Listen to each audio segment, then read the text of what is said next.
Hello friends मु मनमोहन आपण माने मोर एही यूट्यूब चैनल को देखुथिबारु स्वागत जनाउची। ताहले फ्रेंड्स आज आमे राखी बंधन विषय रे आलोचना करिबा। चलो आरंभ करिबा।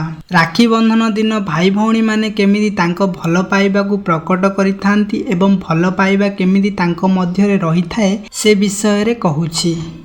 राखी बृंदन जहाँकि राखी बंधन भाव में जनाशुना एक विशेष पर्व जहाँकि समग्र भारत में बहुत आनंद एवं उत्साहर सहित पालन करा जाइथाए। यह एक सुंदर घटना जहाँ भाई और भौणी मध्य संपर्क को मजबूत करिथाए। राखी बंधनर गुरुत्व विषय रे जदि कहिबा आम संस्कृति रे राखी बंधनर महत्व रही कारण यह भाई भौणी मध्य शर्तमूलक प्रेम सुरक्षा एवं समर्थन को प्रतीक करिथाए। एही शुभ दिन रे भौणी माने निज भाईर हाथ रे राखी नामक एक पवित्र सूता बांधती। एहार प्रतिबदल रे भाई माने निज भौणी मानकर सुरक्षा एवं जत्न नेबा को प्रतिज्ञा करती। राखी बंधन केवल भाई भौणी मध्य थिबा बंधनर विषय नुहे बरं परिवार मध्य प्रेम एवं एकता विस्तार करिवार विषय रही। एबे आमे राखी बंधनर इतिहास विषय रे आलोचना करिबा। राखी बंधनर इतिहास एवं पौराणिक महत्व रही। एही पर्व सहित जड़ित अनेक कहानी अछि जहाँ भाई एवं भौणी मानक मध्य दृढ़ बंधन को आलोकित करे। एपरिकी गोटे कहानी हेउची भगवान कृष्ण एवं द्रौपदी कहानी। किंबदंती अनुजाई महाभारत समय रे द्रौपदी तांको शाढ़ीर एक खंड बाहर करी हठात आहत हेबार देखि भगवान कृष्ण हाथ एवरे बांधिबारे व्यवहार करिथिले। एहार प्रतिबदल भगवान कृष्ण द्रौपदी को सबुदिन पई सुरक्षा एवं समर्थन करिवे बोली प्रतिश्रुति देइथिले। एही घटना राखी बंधनर प्रकृत महत्वर प्रतीक अटे।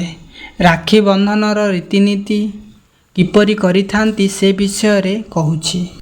राखी बंधनर उत्सव रे विभिन्न रीतिनीति अंतर्भुक्त अछि जहाँकि अति भक्ति एवं उत्साहर सहित पालन करा जाए। चलंतु किछि गुरुत्वपूर्ण रीतिनीति उपरे नजर पकाइबा। भौणी माने से दिन किपरि प्रस्तुति करिथांती से विषय रे कहूची। भौणी माने से दिन सुंदर राखी एवं मिठा किनिबा पई एही पर्व रे प्रस्तुत हुअंती। सेमाने मध्य रीतिनीति करिबा पई व्यवस्था करंती। राखी चंदन फूल चाउल एवं दीप सजाई थांती। एही दिनर आरंभ किपरि हुए से विषय रे कहूची। एही दिन प्रार्थना एवं पूजा समारोह दिनटी आरंभ हुए। भौणी माने आरती करती एवं निज भाईंकर कपाल रे एक तिलक लगाती। सेमाने भाई मानकर मंगल समृद्धि एवं दीर्घ जीवन पाई भगवानଙ୍କ ठारे प्रार्थना करी भाईंक हाथ रे राखी को बांधती एवं भाईंकर किछि कर्तव्य रही सेमाने भौणी मानकु किछि उपहार प्रदान करिथांती। सेही दिन राखी बांधिबा परे भाई माने निज भौणी को सेमानकर प्रेम एवं कृतज्ञतार चिन्ह भाव रे उपहार प्रदान करती। एहार प्रतिबदल रे भौणी माने निज भाई मानकु आशीर्वाद एवं शुभेच्छा दियंती। राखी बंधन दिन परिवारर समस्त सदस्य एकत्र होई उत्सव पालन करिथांती। संपर्कीय माने मध्य उपस्थित रुहंती एवं एक सुस्वादु भोजनर उपभोग करिबा एवं सेमानंकर प्रेम एवं सुख को बांटिबा को एकत्रित हुअंती। ताहले फ्रेंड्स आपण मानकु मो वीडियो केमती लागुची आपण माने कमेंट बॉक्स रे मते कमेंट करी निश्चय जणाइबे एवं भल लागुथिले लाइक मध्य करिवे। चैनल को सब्सक्राइब न करिथिले सब्सक्राइब करि नेबे। ताहले चलो आगकू बढ़िबा। राखी बंधन एक सुंदर पर्व जहाँ भाई भौणी मध्य बंधन एवं परिवारर महत्वर प्रतीक अटे।